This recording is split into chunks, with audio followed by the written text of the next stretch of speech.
listening to the ScoopSlammed podcast.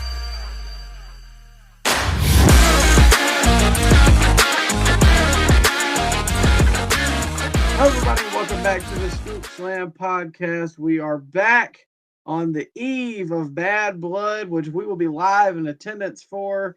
And there was some bad blood spilled this past weekend in Tuscaloosa. Speaking of Georgia, you know, we got to take our victory lap. We got to give a big roll tide to all those Georgia fans out there that took that crushing defeat at the hands of none other than Kalen DeBoer and the college football program in America. But before we get too far into any of the wrestling or the football, the trash talk, and all that in between, on the other end of the call, he is my partner, my co-host, the historian of the ScoopSlammed podcast. As always, it's Ryan. Yo, Micah, I'm ready to do my cartwheel, my superhero pose, and I'm ready to scoop it and slam it. So I have to admit, because we were texting back and forth during the game, you did predict the first half of the game correct. Yeah, it seemed like there was a call from New York. Because I thought maybe they seen the over-under, and Alabama was obliterating that over-under. So a call from New York was made, and Kalen DeBoer, he laid off the gas for the second half. That made it a little interesting. It was certainly interesting, I will say that. I do hate that they didn't win by more because now everybody's narrative is, well, Georgia just had a bad first half, and it's not, well, Alabama had a great first half. But still, hey, number one in the nation. And I got all these Texas fans trying to get at me saying, well, y'all shouldn't be number one. Y'all ain't beat nobody. Y'all played Michigan and you struggled to Mississippi State last week, and Mississippi State sucks. So we'll see you in Atlanta. And in the meantime, you better hold on because Georgia's coming to y'all's house in like 2 weeks. Are we sure we're gonna see him in Atlanta? I know we're gonna be there, but I don't know. There's a lot of good teams that could be in Atlanta. Alabama's one of them. Maybe Tennessee could sneak up in there. I don't know. Yeah, they'll take a loss to us. Hopefully, yeah. I'm a little worried about that one. But if that's their only loss, I could see that. But then I don't know. I'm pretty sure they still play Georgia this year. Who, Tennessee? Yeah. Yes, they do. Yes, they do. But it's in Tennessee though. So I think they beat Georgia. I don't think Georgia has that guy on offense. Like who's their guy? That game breaking type, like Brock Bowers. Who's that guy on Georgia? I don't think they have one of those this year. I honestly thought it was going to be ETN, but he did not look extremely impressive against Alabama to me. So I don't see him being a deciding factor against Texas or anybody like that. I tell you where the SEC gets really interesting. And that's if Alabama loses to Tennessee, Tennessee loses to Georgia, and Georgia beats Texas. Because then you have one loss Alabama, one loss Tennessee, one loss Georgia, and one loss Texas. How does that? Wait, hold up now. So you said if Georgia beats Texas, so does Georgia Tennessee beats Texas? Does Tennessee beat Georgia? Yes. Tennessee still has to play Georgia.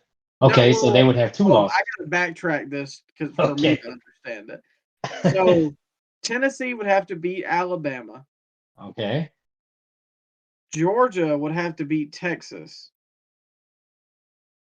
Okay. And then Tennessee would have to lose to Georgia because then Georgia's only loss is to Alabama. Tennessee's only loss is to Georgia. Alabama's only losses to Tennessee, and Texas's only losses to Georgia. My God, let's make my head hurt, man. So how does the tiebreakers work? I guess it would be points for, but I'm not 100% sure. It's going to be like this year's playoff. I don't care what anybody says about, well, the regular season doesn't mean that much.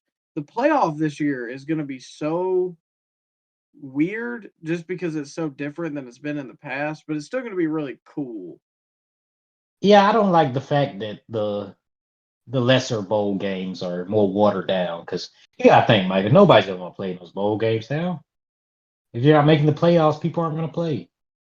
Well, I mean, yeah, but I thought that was happening before anyway. I mean, look at FSU. They were in a New Year's Six bowl last year and they didn't play. I don't want to hear about that, man, because they have the second and third string. The second and third string should be able to feasibly compete, like moderately, with Georgia. But they just laid down, man, took it 60 piece to the face. Like, and they deserve everything they're getting this year. Oh yeah, I love it. From the sidelines, I love it. Yeah, and those Alabama jabronis that left in the portal to go to Florida State. How do you guys feel now? How do you guys feel? Hey man, I tweeted it out during the game, and I still feel this way now. If they ain't wearing crimson, you know what comes after. Okay, yeah, Roy Dale Williams.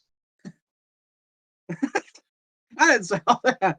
Oh well, I see. But I did buy into the hype, and I did order a Ryan Williams jersey. So, yes, sir. You ever think you're gonna order a 17-year-old jersey?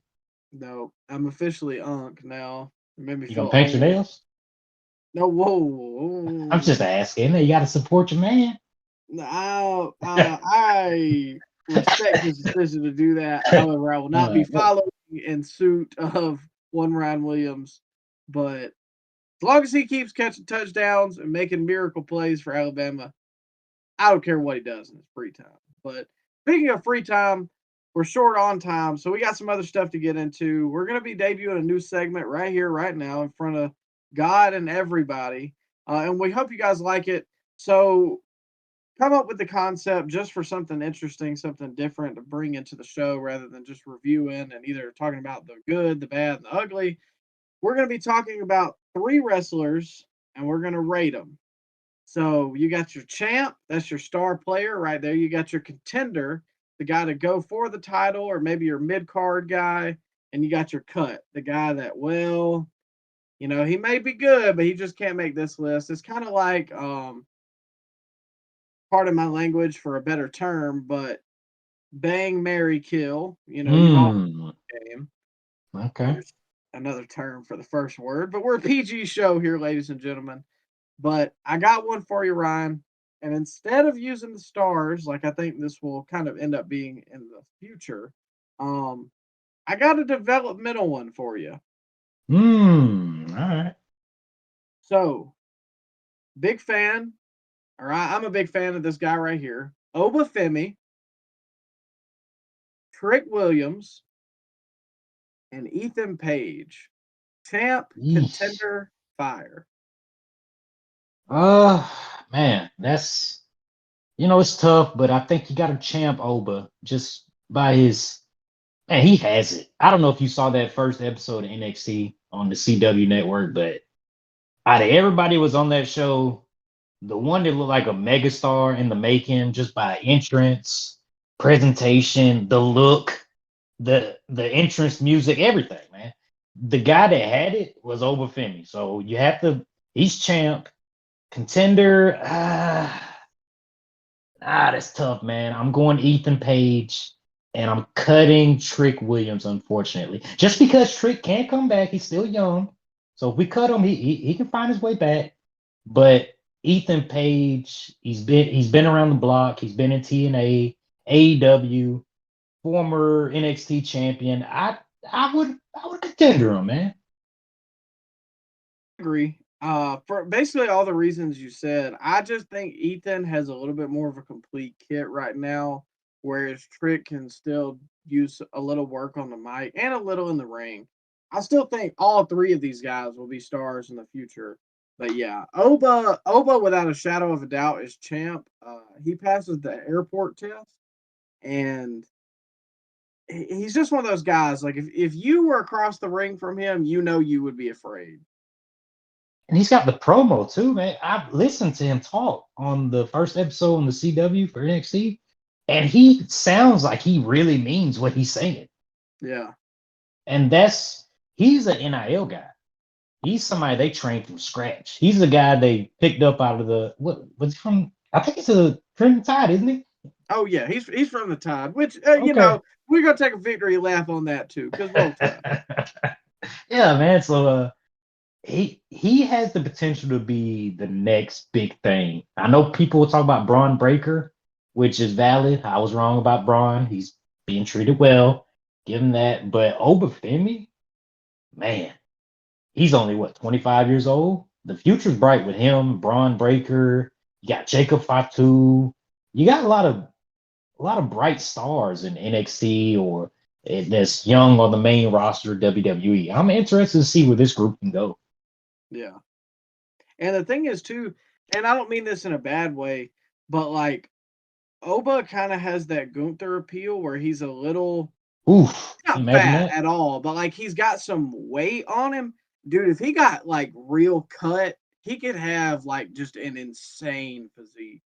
Oh yeah. And bro, can you imagine that match? Gunther and Oba? Oh, yeah. I brought it up and I didn't even think about that. That's got WrestleMania written all over it. Or Jacob Fatu and Obafemi. What about Fatu and Gunther? That too. I hadn't even thought about that because I've been thinking about all the bloodline possibilities with them. Yeah, they got a lot of, and actually wrestlers that look like wrestlers. You know, I know that's a novel concept in 2024, but you know, it's better for the company when you got guys that can actually like they can whip somebody, you know? Yeah. Well, Ryan, I understand that you also have 3 for me to choose from. Yeah, I do, Micah, and this is gonna be a hard one for you, but champ, contender, cut. We got Money in the Bank Dolph Ziggler, Blonde Streak Seth Rollins, and we got Immortal Jeff Hardy. Who we going with? Oh my God. Who we going with? You catered this. You catered this at me. I know you did. Well, I mean, I didn't know how this was gonna go, and these are 3 valid options right here, but one has to go, one has to be champ, and one will be your contender. What are you doing here? All right, so let me first clarify. Immortal Jeff Hardy, we're talking about heel, cigarette smoker. Yes. Now, is this a perfect world? No, like lingering, like Sting incident happened. No. I mean, it could happen, but at this moment, he's clean. Okay. I hate that we have to preface that beforehand. I mean, I know, but like it does factor in. I gotta go. Come on now. I got a champ, Immortal Jeff Hardy. Okay. I loved that gimmick. I always thought that it could be big deal. It's the Hogan turn because Jeff was always a babyface, and I thought it was perfect. Yeah. Now, see, was that the point where who was in that faction, Immortal? Was it Hogan, Jeff, and Bischoff was in there? Yeah, there was some other guys. I remember like his main feud was with Kennedy. Okay. But it was Bischoff, Hogan, Abyss, Jarrett. What? How did you find that? Yeah, man, you had to know Jeff Jarrett was going to be in there. Yeah. Those were like the core members. Okay. And then they made a partnership with Fortune. Okay. And then it kind of got like real muddied, and there was a bunch of other people in there, but like those were the core guys right there. Okay, so champ, Jeff Hardy, Immortal Jeff Hardy is gonna be your champ, huh? Yeah. Okay. My contender, and I know it's gonna ruffle some feathers, but I'm a mark for the guy, and I will be until I die. I gotta go Money in the Bank, Dolph Ziggler. Ooh. The potential to me with Dolph was always there. He just maybe didn't have the promo, but he needed the heater. And Blonde Streak Seth Rollins technically needed the same thing with Triple H. So I'm personally taking Dolph because I think Dolph was a better worker than Seth. Wow. Wow. Okay. You don't think that Dolph Ziggler in 2013, 2012 was a better worker than Seth Rollins? I don't know. Me personally, at 2012 to about 2015, Seth Rollins was one of the best in the world, man. So I don't know if I ever put Dolph in that category. He was good, but I don't know if he was I mean, Seth Rollins, former ROH champion, Micah. When he was slim Seth Rollins, blonde streak Seth Rollins, he could have some bangers. I mean, I agree. I just, and this is personal bias. I was so big on Dolph at the time. He held up your sign. He did. And I think Dolph, in the right circumstance, could have been great. I honestly think that he could have been just as good as Seth Rollins. But personally, I got to cut blonde streak Seth Rollins.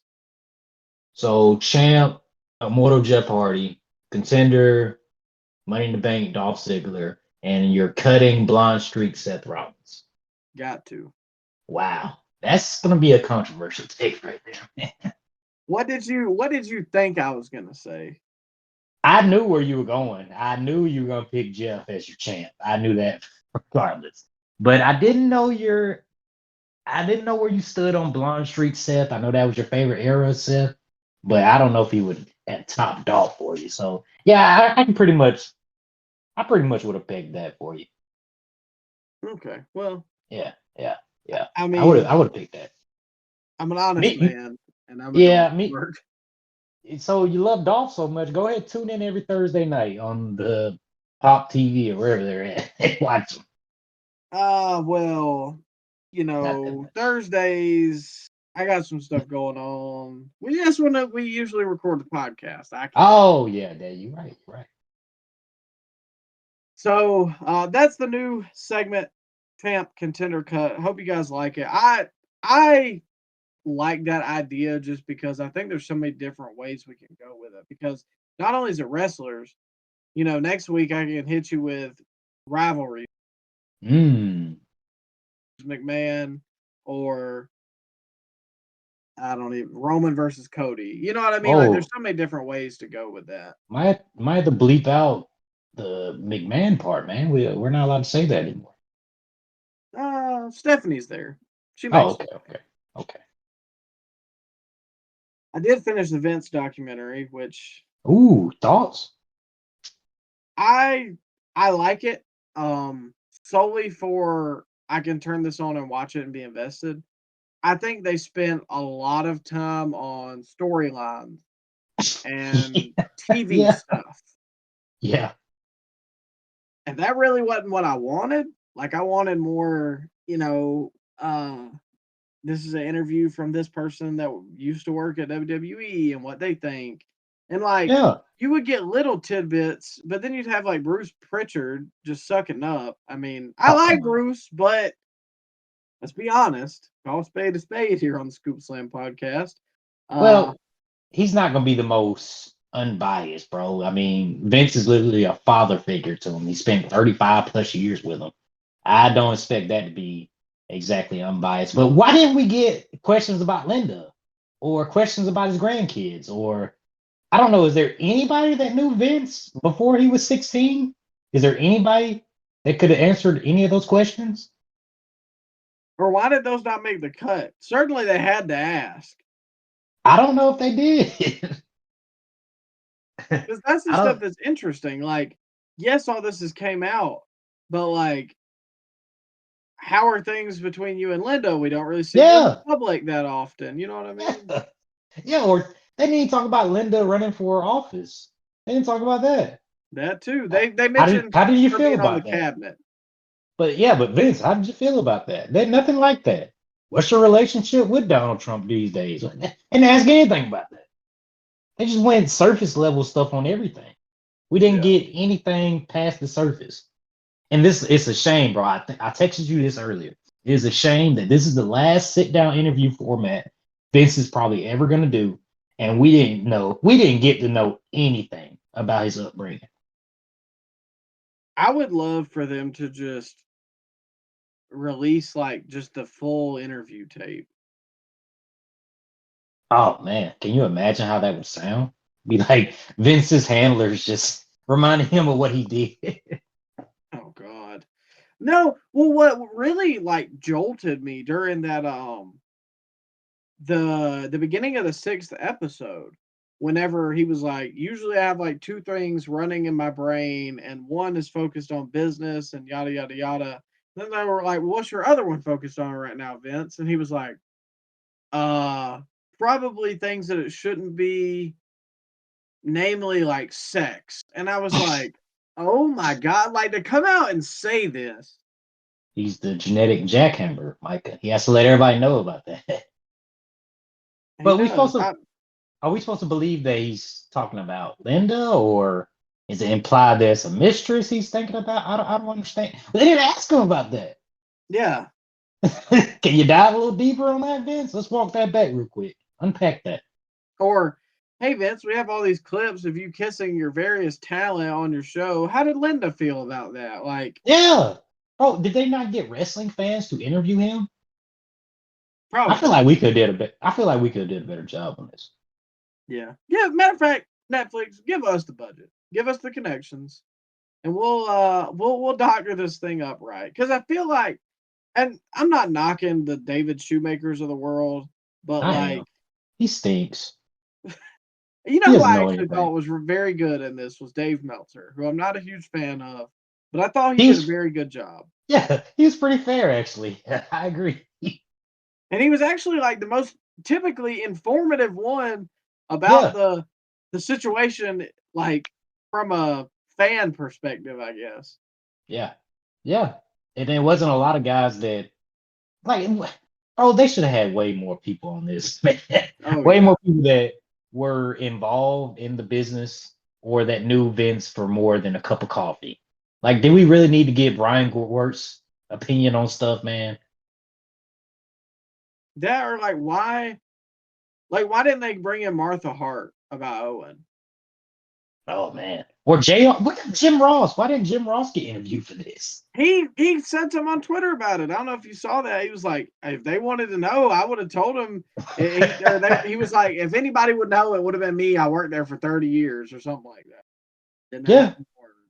Didn't ask Jim Ross, the guy that's been side by side with him throughout the most pivotal parts of WWE and Vince McMahon of the 90s and 2000s. They didn't have JR, man. Come on. So I don't know. Interesting watch for people that aren't diehard fans. For people that are like us that watch and keep up with all of it, and probably anybody that listens to this podcast. How about Vince saying that he actually admitted to the sexual allegations with the referee back in the early 90s? You remember seeing that story or hearing about it? He actually admitted to it.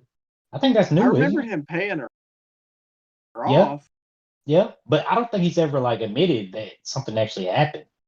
He said it was consensual, and then he walked it back. I didn't really walk it back, but he added something that didn't need to be added because that made him look bad. But Vince said that even if something did happen, what did he say? The statute of limitations has run out on it. So he basically admitted to if it did happen, it was rape. Yeah. It was so long ago that you had to throw it out in court, man. I don't know. That made him look bad. So I don't know. Vince probably still not a good human being, just like any billionaire or people that hang out with P. Diddy. But in other news, there was some wrestling this week, and we're gonna get to it. We got our Scoop 5, and we're gonna go ahead and start off with Raw because there wasn't a whole lot on SmackDown this week. And to start us off, Ryan, the big feud going into Bad Blood, which we'll have our predictions for later. CM Punk and Drew McIntyre were in the ring and in the cell right before their match with Adam Pearce. I really like this. I thought this was very big fight feel, very legitimate, like a MMA face-off type deal. They had security, and they didn't have to run at each other to get the people fired up. They just sat there, had a war of words, and I honestly think this is probably Punk's second best promo other than the one he cut 2 weeks ago. But he is really in his rhythm again. Yeah, bro, he's generational when it comes to microphone work. I don't know what else to say. CM Punk's the best promo guy WWE has, the best promo guy in the business right now, maybe top 5 all time when it comes to promos, and he sold it He sold it with the look on his face. He had his game face on. He threw out some good lines about, oh, I can't go home to my wife because of the anger that's built up towards you. Man, they've done everything that had to be done, and the time for talk is over.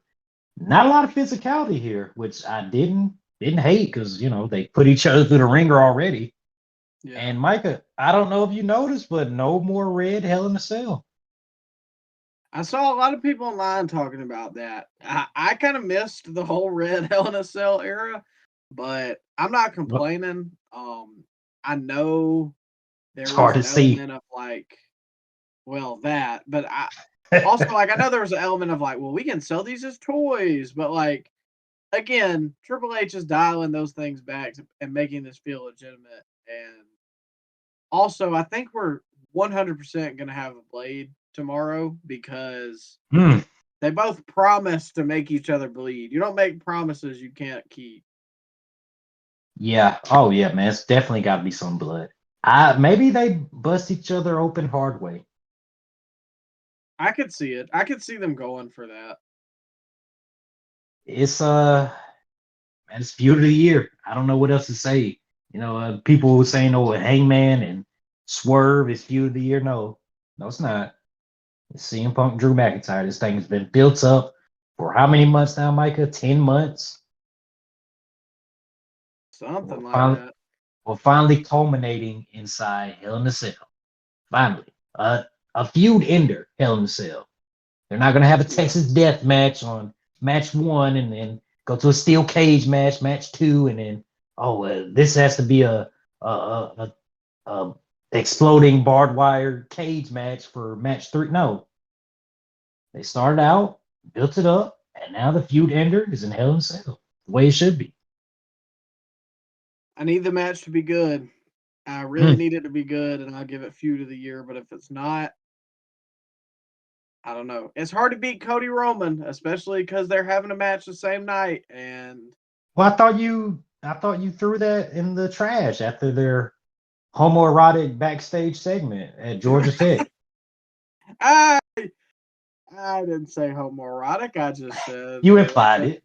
There's an element of Brokeback Mountain in that. So what would you call that then? Brokeback Mountain. Brokeback Mountain. No further elaboration needed. Okay, all right. But a birdie told me through the grapevine, Ryan, unless you want to save this for the predictions, one Rocky Johnson is coming back. Or it's rumored. Does that give you the tipping point to be more excited for Cody Roman than it does Punk Drew?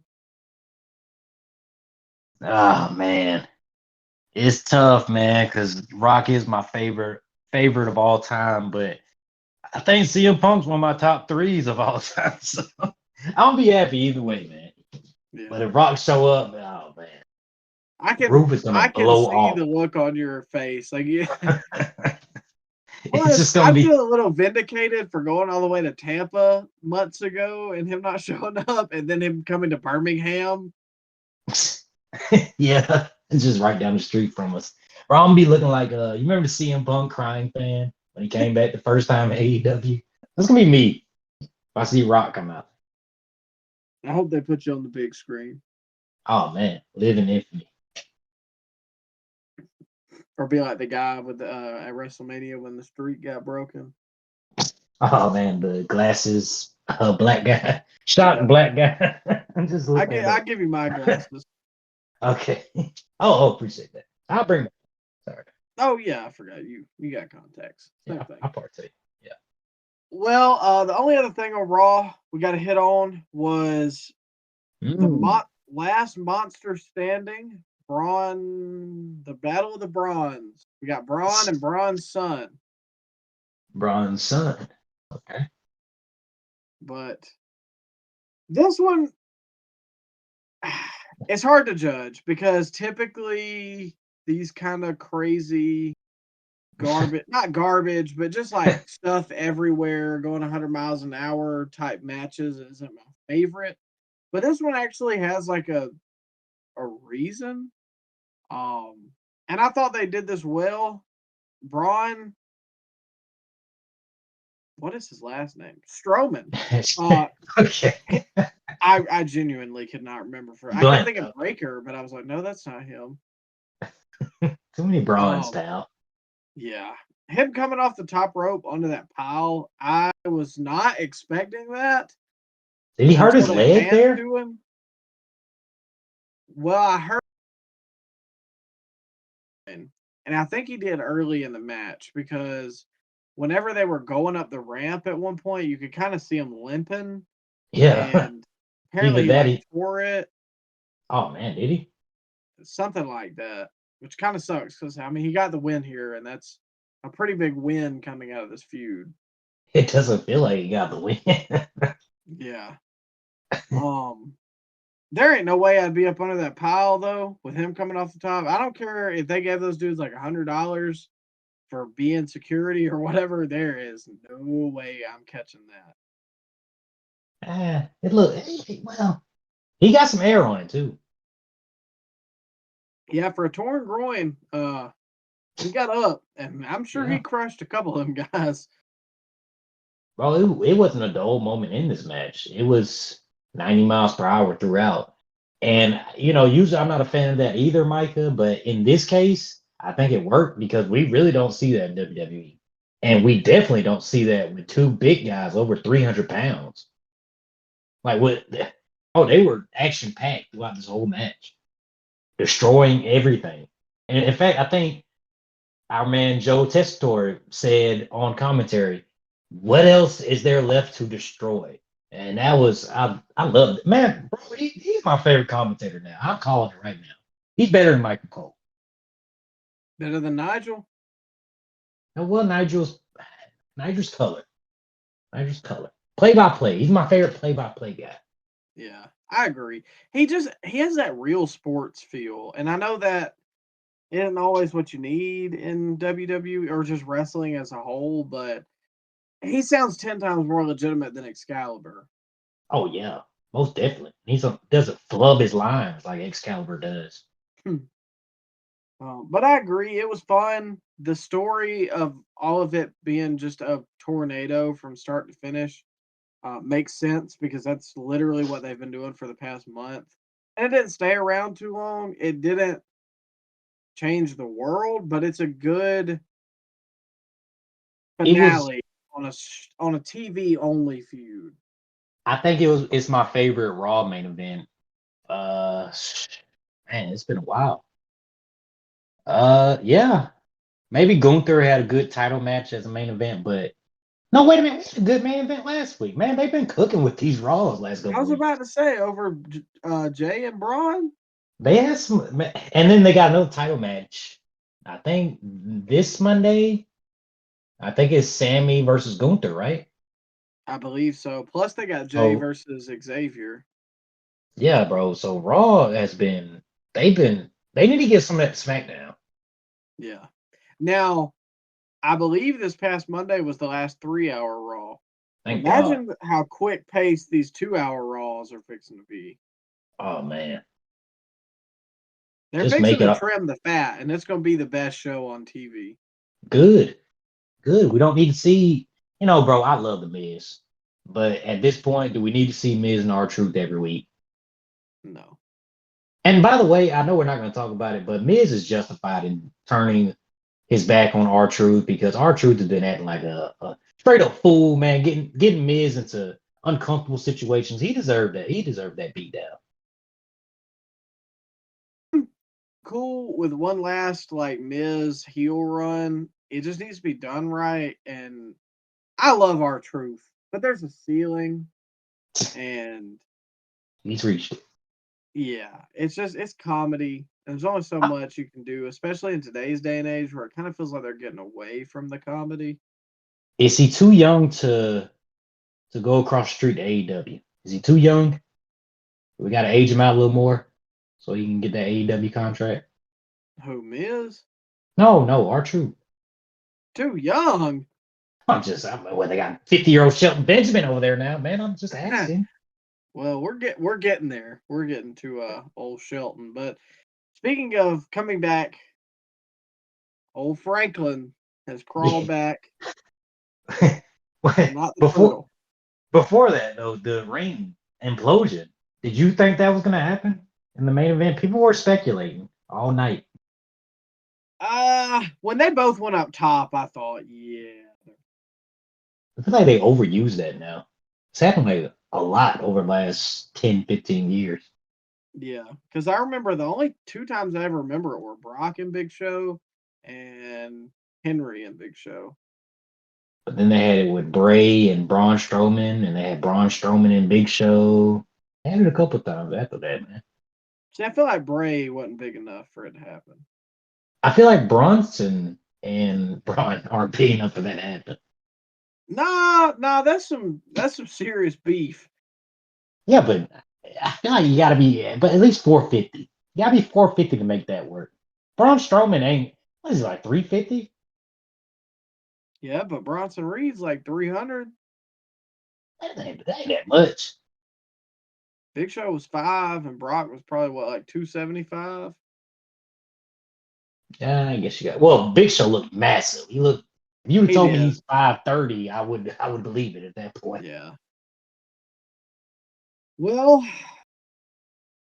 I'm not excited for Seth, man. I'm not ready for the people to sing a song 8 million times again. If Bronson Reed can beat Seth, then I think it'd be worth it. But if Seth just comes back to beat Bronson Reed, I don't. Yeah, he could have just stayed at home. Yeah, that's the only acceptable clause for me is if Bronson wins, especially since he lost to Braun. I feel like he has to get a win. Bro, nothing interests me about Seth. I'm just over him. I feel like I'm sick of Seth Rollins. I know what he's gonna come back and do. I know what he's gonna come back and say. I know what he's gonna wear. Seth Rollins been around for way too long. Is he reaching the Sheamus, Kofi Kingston, Dolph Ziggler level of like for me personally, a real long time? For me personally, yeah, he reached that in 2018, I think. I just don't. He was for like 5 years at that point. I'm just tired of it, man. I don't see anything different that's happening. And it's not like he has great matches everywhere. I mean, they're solid, but they're not 2014s. They're not blonde streak Seth Rollins matches. No, this is a glimpse into the future of Will Ospreay. I hate to tell you, but like they wrestle the same style, and Seth's knees are shot at this point. Yeah, he's fragile. People talk about CM Punk's fragile, man. What about Seth Rollins? Yeah, or Bryan Danielson. Everybody loved Bryan Danielson, but they never want to bring up the fact that he gets hurt all the time. But Punk's fragile. Come on, man. He don't deserve that, man. We talk about Seth, man. Get off Danielson. Well, hey, man, spade. But still, I see your point. The problem to me is Seth ain't changed since I've came back to wrestling. He's been the same person. And you know we're gonna get that feud with him and Punk at WrestleMania. You know it's gonna happen. Well, I don't know. I'll admit he's been fine in the ring with Punk. Like that's the only time he gets serious. But I just don't want to see him. I just like 10 other guys I want to see on Raw other than Seth. Yeah, I'd rather have like Punk Gunther or Punk Sammy. I would have the same reaction if like Dolph Ziggler came out. Like if Dolph Ziggler came out and attacked Bronson Reed, I would have the same reaction. In 2024? Yes. Yeah, I probably would too. I know it's probably controversial. I know it's probably controversial, man, but I'm tired. I don't want to see him anymore. I'm done with it. I think he gets the same reactions as The Miz does. To me, I would be more happy to see Miz. Honestly, I feel like Miz might. Oh, okay, we might be getting old Miz, but like Seth, what you gonna get? You gonna get the clothes and the dancing and I am a revolutionary. I am Seth freaking Rollins. Come on, man. I don't want to see that. I'm done with it. Go home, man. AEW's over there. They just got a big TV deal. I'm sure they got a lot of money for you. Let's go over there. You have a lot of fun over there, I'm sure. You get to take Becky too. You can have her. And you know what? You Take don't, Kevin Owens while you're at it. I think he's on his way out now. This is the last I'll say, and then we'll move on to the next segment. But I think KO has really hit his cap, and I think that he probably feels slighted because it kind of feels like everybody else has gotten something out of being the bloodline pincushion, and he has not. No, yes. Like, I think I read something the other day that he don't have a win over any of the bloodline members in single competition since like 2019. I can believe it. Yeah, I can believe it. And if they're gonna keep him babyface, boy, howdy. He's dead in the water, just like Yeah. Seth, dude. They don't. Some of these people need to learn from Jericho and change, but Jericho needs to change too. I don't know, man. Retire would be changed. Well, there you go. But anyways, speaking of across the street, we'll move to AEW Dynamite from this past week. The big match on the card was, or to start the show off, I didn't watch the main event, admittedly. So if it was good or bad, you can tell me about it. Bro, For the AEW International Championship, we got Will Ospreay versus Ricochet. I just love that real sports feel, Micah. And I think if I was to get into a fight with somebody, Micah, I would do some cartwheels. So this was everything I wanted and more. But are you Kobe Bryant with it, Ryan? Oh, you already know I'm Kobe Bryant with it. Micah, you know, people love real graps. And they also love ballet dancing, apparently. Did you see that he commented back at somebody and said this isn't wrestling, and he commented back? Yes, it is. Yes, it is. Hey, you got him, champ. Does he have nothing else to do? I guess. But like, what happened? Because I've never seen him online talking mess to anybody other than the guy that called him bald. But he is. Why you bald? Man, why you ugly? It always sounds like he's about to cry, man. So, look, man, I hate that they are so defensive because I get like they get dragged more than WWE, but it comes off a certain way unless somebody's being like genuinely hateful to you. And I don't know about that. Man. I don't know if they get dragged more than WWE. Because WWE has a lot of social media followers for each guy. You don't think they get their share of haters? No, I'm sure they do, but I mean, just being honest, as somebody who like we upload stuff, the anti AEW clips do better than the. Well, people are sick and tired of the synchronized dancing, Micah. I mean, legitimately, Micah, if you're about to get into a fight, are you gonna crack a superhero pose in the middle of that? No, I don't. I can't rock with that. Let's walk through this. Okay, so if this is a real fight, and the guy that is going for the superhero pose expects the other guy to go for the superhero pose. So what if the other guy doesn't do the superhero pose and he just elbows him in the back of the head? And the other guy's just like a jabroni, right? Why didn't that happen? Because it's a show, man. You're supposed to enjoy the show. Real graps. Well, if you can't suspend your disbelief, then you can't watch wrestling because the Irish whip is just as phony as the 3 flips in a row into the poison rana, you mark.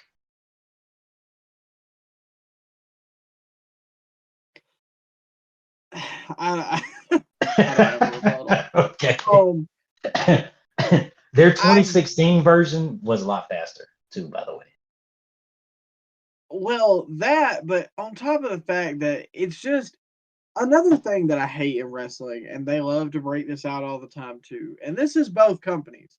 AEW is a little more prevalent, but I hate the fast reversal thing that they do, where it's like and then they have to stand up and like go for the next move and then stare at each other while the crowd cheers. Like it feels overused and it feels lame, and it always comes off extremely choreographed.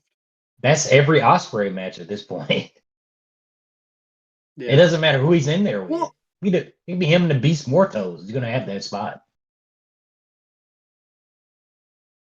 that's to me. I'm very interested to see what happens to Will Ospreay in the next 5 to 7 years because he's wrestled this style for a while, and like Seth Rollins, it literally always catches up to you. And when you can't rely on that to get your pops, what do you go for? Now, admittedly, I thought the match was pretty good and I enjoyed most of it, but I had to check my hat at the door of this is going to be a Will Ospreay match. And I know that going into it, but it's aggravating that I have to do that. Yeah. Yeah, bro. I just thought that, this was hyped up as a dream match, wasn't it? Was this Will's top 5 match he's had this year? Even top 10? Would this make your list? I don't think it would. This just felt like a normal match. They had a lot of flips. And it didn't even have more flips than the usual Rampage. If you saw Action Andretti versus Will Ospreay, I'm sure you would have seen most of these spots. Oh, yeah, without a doubt. Because, I mean... So what made this so special? Because it was the former WWE guy, and they had a match that set the... What did they say the other day? They changed the world with their last match? How do they do that? Because it got clicks on Twitter, man. And the dark, puro Twitter pages shared it and said, look at this epic segment from Ospreay versus Ricochet with like 3 fire emojis. What was so epic about it? Was it the superhero pose? Yeah, and the fact that they reversal each other. Okay, go. I'm telling you right now, you and anybody listening to this, go into the next Ospreay match and go into it knowing that they're going to start with a counter, like back and forth little flip or, grapple part. Then they're going to stand up and do their pose. He's going to get hit with some awful move on his neck because he has a concrete neck, evidently.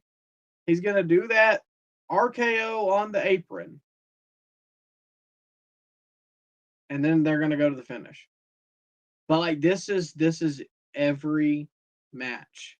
Now I will admit I liked the finish where they did the draw. They give the people what they want to get people back up because the people were into it there live. I will admit.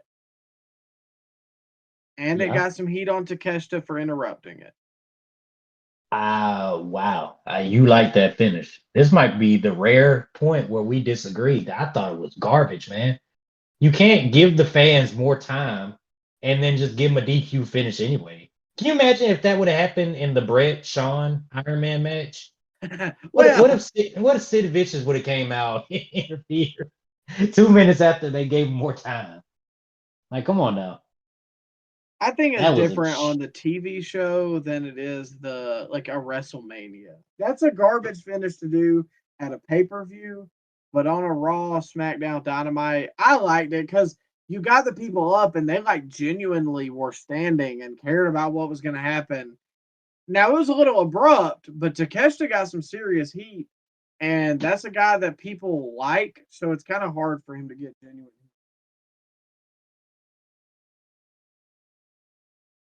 Micah? You still there? Yeah, you cut out. What say that last part again. Oh, I said I liked it because the people in the arena, like they genuinely were standing up, like waiting to see what happens. And Takeshita managed to get some legit heat by interrupting that. And that's kind of hard to do for him because he wrestles. He's such a good wrestler that the people in AEW really like him. So we're supposed to believe that Ospreay can't kick out of 2 Poison Ranas, but can kick out of everybody's finisher 3 times over in every match? Are we supposed to believe that, Micah? Yes. Okay, all right. I'm just asking. All right. Okay. I mean, I don't have a defense for it. You know how I feel about him. Yeah, bro. I don't. Yeah, this, in my opinion, that was not the right way to go. Just don't give him the match if you can't give him a finish.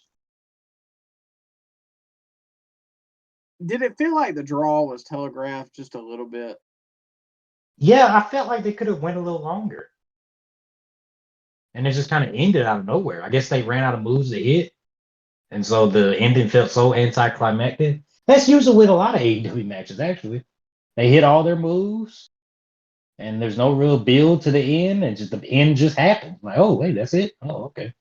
That, or they have an ending, and then they go another 5 to 8 minutes after the ending, and now the people are already blown up. It's one of the two, but it's never at the right time. And they hadn't. When's Wrestle Dream? Is that 2 weeks from now? Or is that next week? Something like that. It might be next week. I think it is next week, yeah. So there's no build to this triple threat match other than to catch the attack Ricochet and Ospreay, right? Well, other than Ricochet being Kobe Bryant with it. So why didn't Tony Khan restart it again if Takeshita interfered? Well, they weren't fit to compete anymore. Also, What? When did Tony Khan get power back? Because weren't the Bucks running this show? Well, Mike, we're not supposed to remember that. Oh God. Sorry, yes, I forgot. I'm not allowed to think on my AEW program. I can just watch for the real graps. Oh, you fed shield. You know what? Maybe Ospreay used up all his fighting spirit. And so that's why he couldn't kick out. He couldn't charge anymore. Yeah, that's why he couldn't kick out of that 2 Poison Rana. He couldn't use the fighting spirit at that point. Well, we move on as they did, and later in the show, MVP was in the back, and they introduced your guy, Shelton Benjamin, as a member of the Hurt Syndicate. Now, a Google search, which AEW fans very much like us to do, if we don't Fed you. And I like Gaga. What the she know about cameras? I like Shelton Benjamin. Shelton Benjamin is 49 years old, and throughout his career, he's basically had the same underlying problem of he is a great wrestler, not great on the mic. And how many recent acquisitions has AEW made that I have said the exact same thing for? So, how long before he's on Rampage? Well, when you factor in the fact that he can't really cut a promo, that obviously deducts some points. He's most likely going to be a flunky in this group. What? Look at Shelton and look at the roster, man. Does that guy look like he should be a flunky? He's going to look like a giant because he was small in WWE in 2006. But now, line him up next to Jungle Boy. Oh, God. No. Put Bobby Lashley up next to Jungle Boy. Or the wrestler, Katsuda Shibata. I forgot he's even somewhere in the mix. He's the number one contender. Did you see that? For what? For Jungle Boy's title. You didn't see that? He interrupted him out in the parking lot. Shibata did. Interrupted Jungle Boy. And he grabbed... Yeah, he did. Oh, yeah, his phone was out, and he translated. And Jungle Boy said, well, I'll think about it. And Jungle Boy walks literally 3 steps off camera, and that is enough to distract Shibata to look away, and Jack Perry just beats him down. And he accepts it. So yeah, that's the match for Wrestle Dream: Shibata versus Jack Perry. Good booking, brother. Oh yeah, that's great booking. Give that man a manager, bro. Why is he using Google Translate? They don't have any managers in wrestling anymore. You can't get none out of Shuck and Jive with Shibata's music. I feel like you can only get away with saying that because you are also black. Well, I mean, am I lying? MVP said it last week. He did, but I feel like if I said that, it wouldn't be. It would not come across well. I'm just saying. Who do you think has the better drink, Nana's coffee or Ric Flair's Woo Energy? Oh God, I'd rather try Nana's coffee. There's no telling what Ric Flair might put in that Woo Energy. What? Oh wow! What do you think he's putting in there, man? I don't know, man. Ain't no helicopter party like a party. Oh man, come on. Yeah, man, Shelton, go back to Shelton. Like you said, I like Shelton. At least Shelton looks like he goes to the gym, so that's an upgrade from a lot of guys that have on the roster. But then again, it is a 50-year-old ex WWE guy, which goes against everything they said in the beginning, that this was going to be something new, something fresh, something to be an alternative to WWE, some faces you don't usually see. But now they are what they made fun of. They are 2016 TNA now. Oh God, not even like good TNA. Oh no, this is Pop TV TNA. Hey, I hate it because I feel like I'm disparaging Shelton, and Shelton was always a guy that I felt like they could have done more with. It's not his fault. We like Shelton, man. We're happy he's getting paid, but I don't think that 50-year-old Shelton Benjamin is the game changer you're looking for. Yeah, I just can't find the reasoning for it when you have so many other guys. Because, okay, realistically, this is the last I'll say, we'll move on. Would I rather have 50-year-old Shelton Benjamin on my TV over Jungle Boy? I'd rather have 50-year-old Shelton Benjamin. But the problem is this is no longer 2019, 2020, 2021 AEW. They've got so many people on that roster. They're not going to get showcased. They'll get cycled in 3 months. They'll be off TV. They'll be on Rampage. And they'll be like, what? Man, you haven't been following this Hurt Syndicate versus the Don Callis family feud? No, because I have a life outside of wrestling, and I'm not watching a show that they don't give me a reason to watch. So if it's not on Dynamite, I don't know what happens. So I'm sorry that I didn't realize that Shelton had this 13-year feud years ago in Ring of Honor with Mark Briscoe. Name insert Ring of Honor guy. But moving the needle for me. If this was years ago, it'd be cool. Yeah. MVP sounded pretty good in the backstage segment. Realistically, how much do you think Bobby Lashley moves the needle? And I like Bobby Lashley. Oh, none at all. He's going to expose a lot of guys on the roster. I don't know if that's what you want, but yeah, congrats, Bobby. If it is him, which I mean, 99% sure it is him. But yeah, congrats to him for getting the $1 million contract at 50 years old. But who's his first feud? Like, who do they put him against? I think I would have said Swerve, but I think we're gonna get Swerve because they like turning Swerve heel and babyface back and forth. So yeah, I think he's gonna get aligned with Swerve, and we maybe get I'm gonna go out on a limb and say Jericho. Jericho. Oh God. Yeah, I can see it. You can't see that? I wouldn't.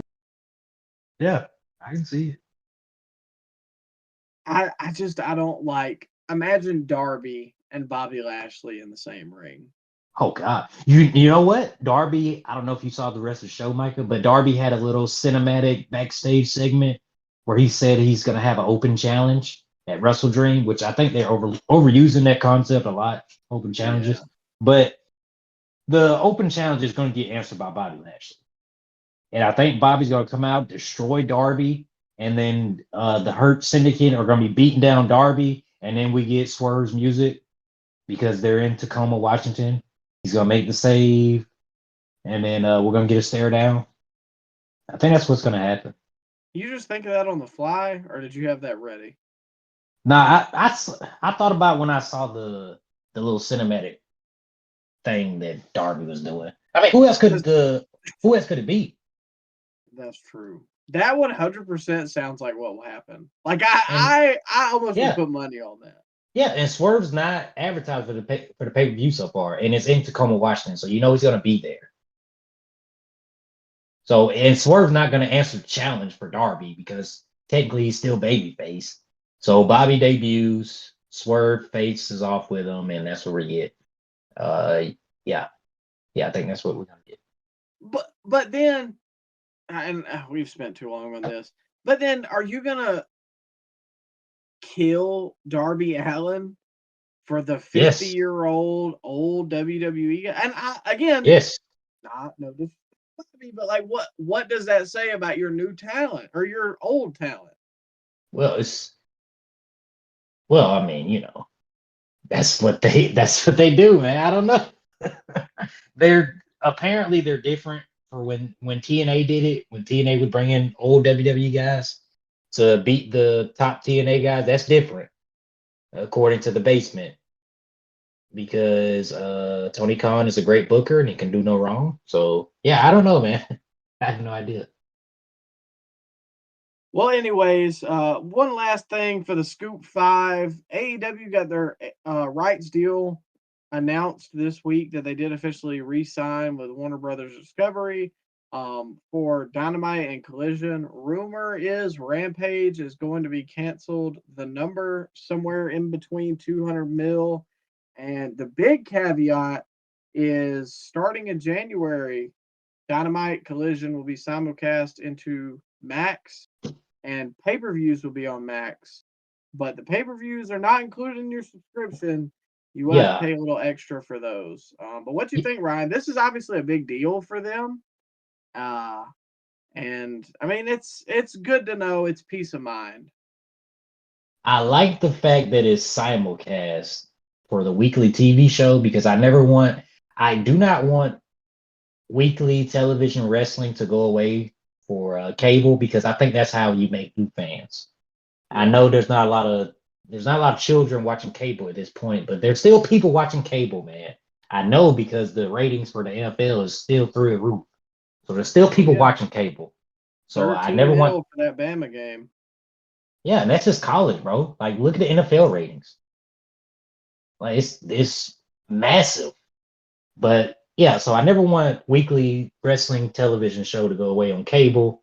And now we get to double down by having the streaming services with it too to simulcast it. So that's a dub. But the fact that you have to pay an extra charge for the pay-per-views, that's lame. That's not that stinks. Yeah,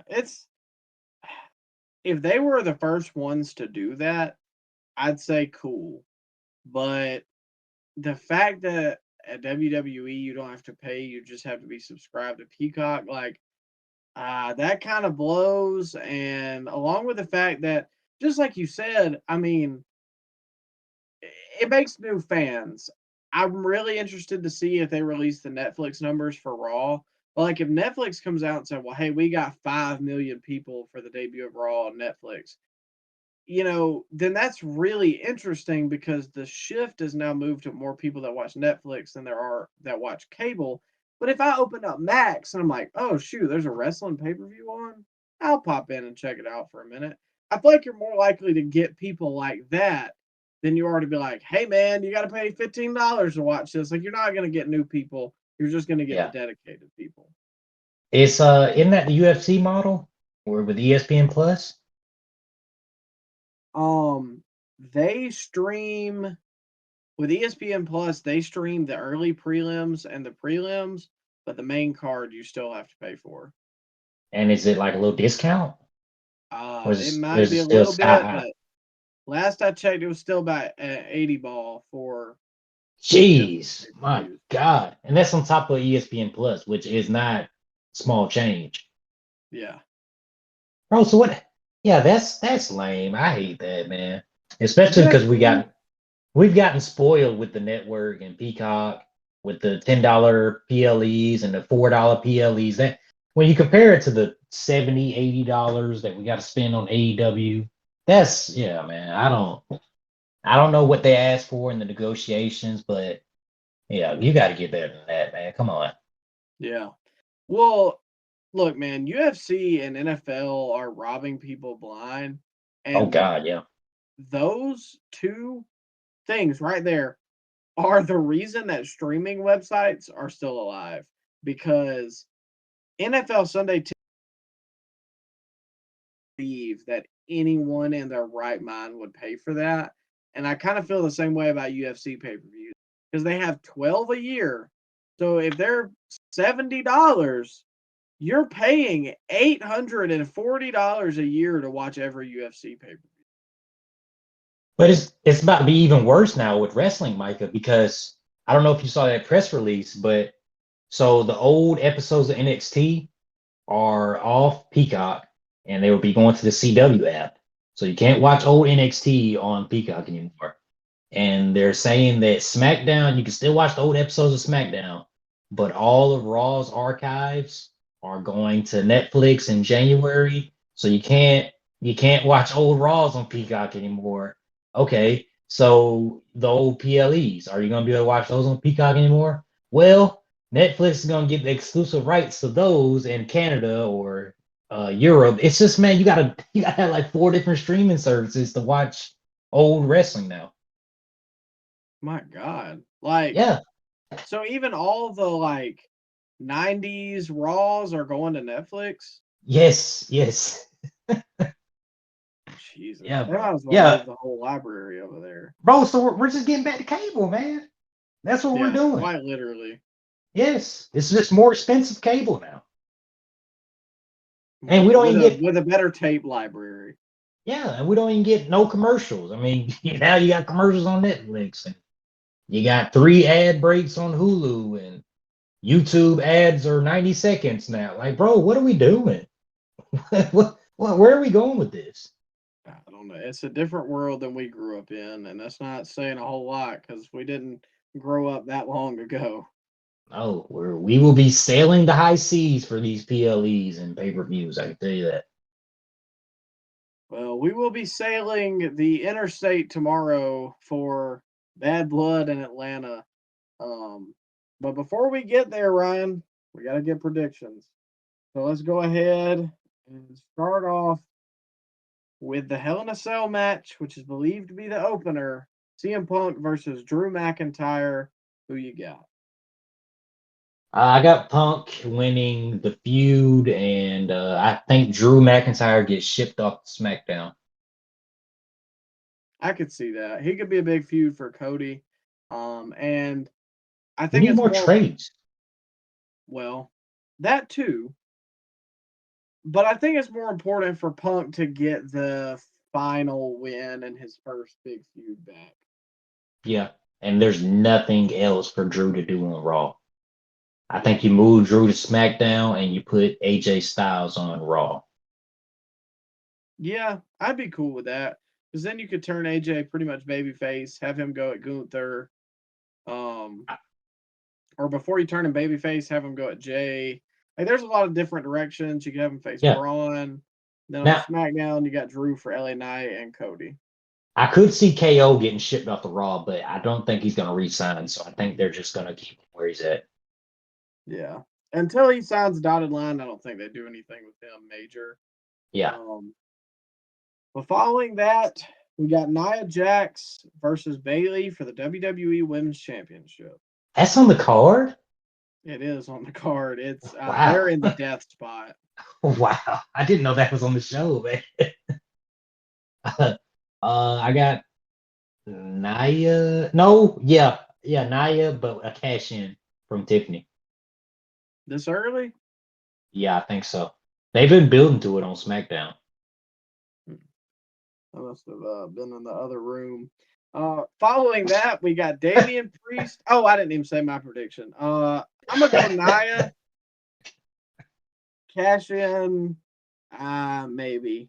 I'm not. Okay. I'm not sold on that just yet. Okay. But following that, we got the implosion of the Judgment Day: Damian Priest versus Finn Balor. I think Finn has to win this. No, wait a minute. Yeah, go Damian. Damian wins it. Yeah, No, I'm wait a gonna minute. go. No, wait a minute. I'm going Finn, bro. I'm picking Finn. Damian can't win all these. They won last month. That is true. I'm going Damian solely because I think the heels, it would be like a 4-1 sweep if the heels don't, or if he doesn't win here. So I think you got to give him a babyface win. And I think Finn he can keep his heat.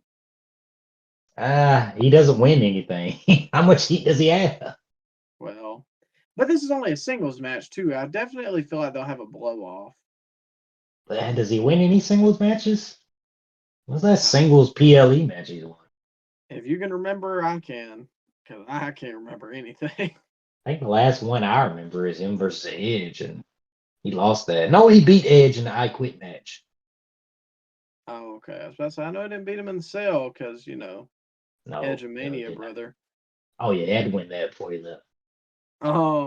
Following that, for the Women's World Championship, we got Liv Morgan with Dominic Mysterio suspended above the ring in a shark cage versus Rhea Ripley. I'm going Dom and Liv here. And they get the win. Yeah.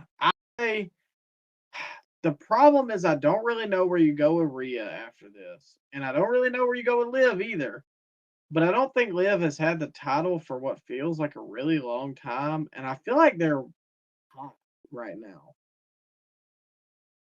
I think you can get one more match out of Liv and Rhea. But what's for? Oof, that's a good question because this is the short cage element. That seems like a blow off, but I don't know, man. But I do think you can get one more match out of this. Maybe at Survivor Series. The whole Judgment Day thing is interesting because I don't know the pivot point. Like where does this lead for any of them? They can't feud forever. Yeah, but I don't know. I don't see anybody on Raw that I'm like, yeah, that's a good move, especially in the women's division.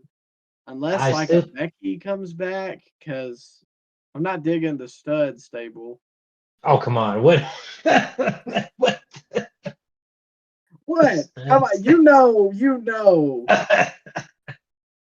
Come on, man. That's some class. What are you doing? How's that not class? That's what they are. And I think that would be a good name for them. The Pure Fusion Collective, I have you know. Yeah. What does that even mean? Well, what does that mean, Kobe Bryant?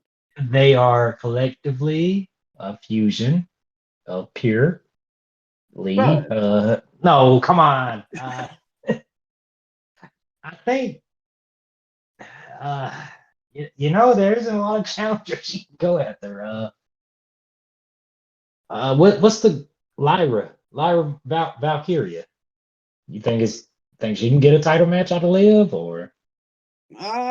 That could I tell you what, that could probably hold her over until the Rhea feud heats back up for Saturday night's main event. I think they don't have any ladies at that level on Raw, do they? They got Bianca, but she's on SmackDown. Jade on SmackDown. Yeah, they don't have who they have on Raw in the women's division. They need some call-ups. Is that gonna help? They called up a bunch of ladies in the summer, didn't they? What was it? I couldn't Blair. to be honest with you. They had Blair Davenport and what was the Kiana James? Yeah, but she's hurt. And no, she was in a segment backstage with who did she argue with? Wasn't it I don't know. It was the I can't remember the actual name. The Stud Stable. That's all. I saw it on Twitter. I stole it from Twitter, and it's all I can think of them as. Pure Fusion Collection. I thought you said collective a minute ago.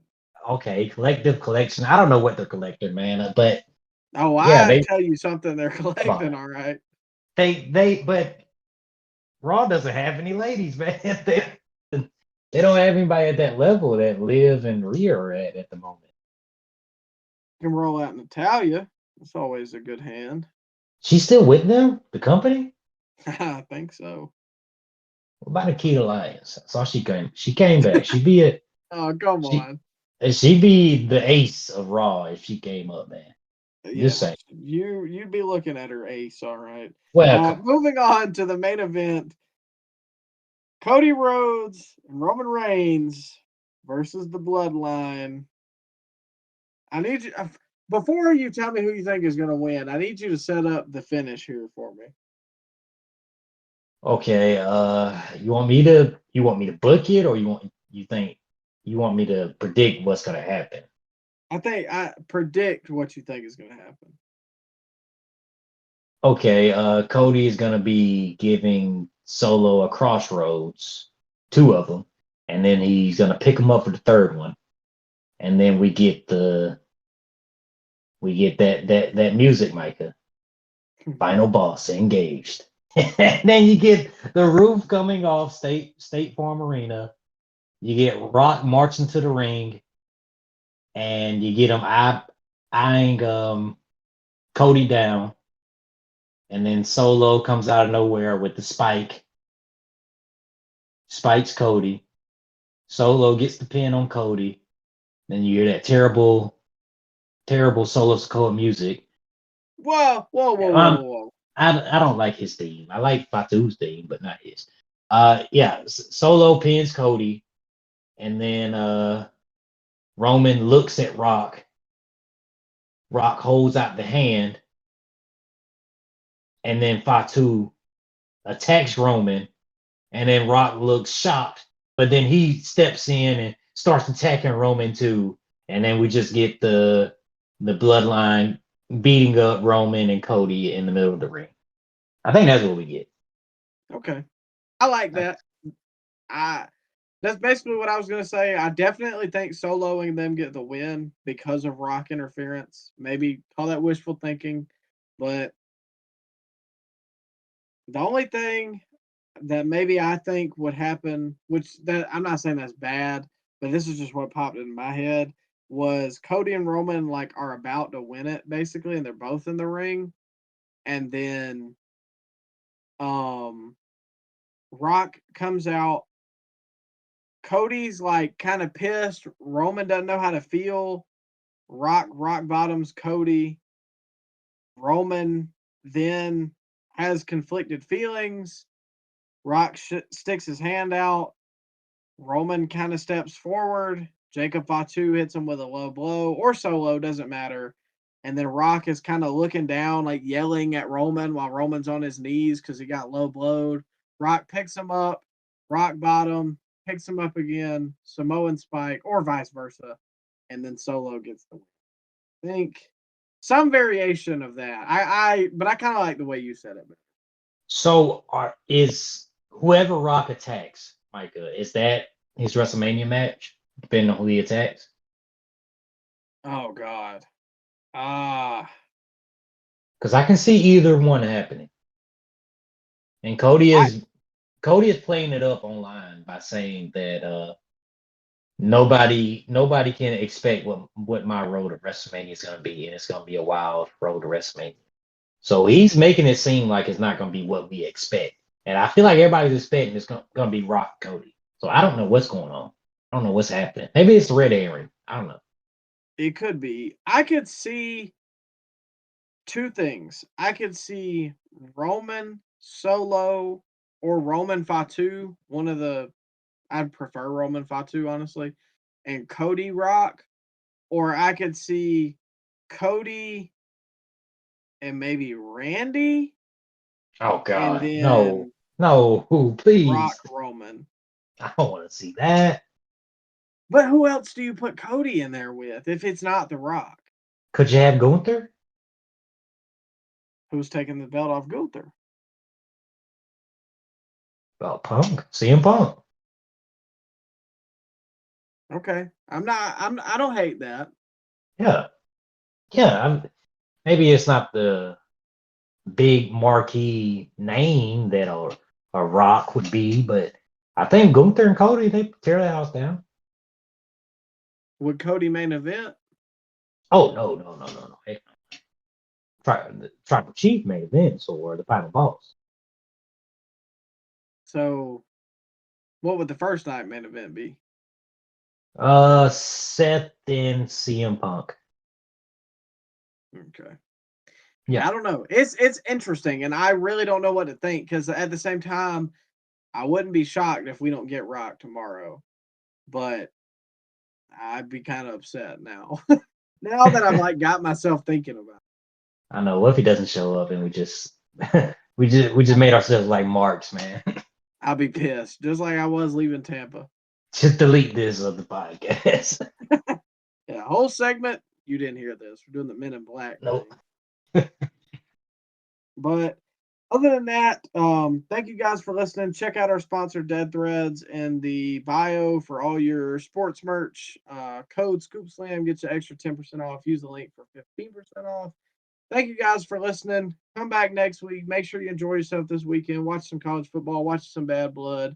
We will see you next week, and we will give our review and reaction to being there live in the arena in living color at Bad Blood. Thank you for listening. Have a good one.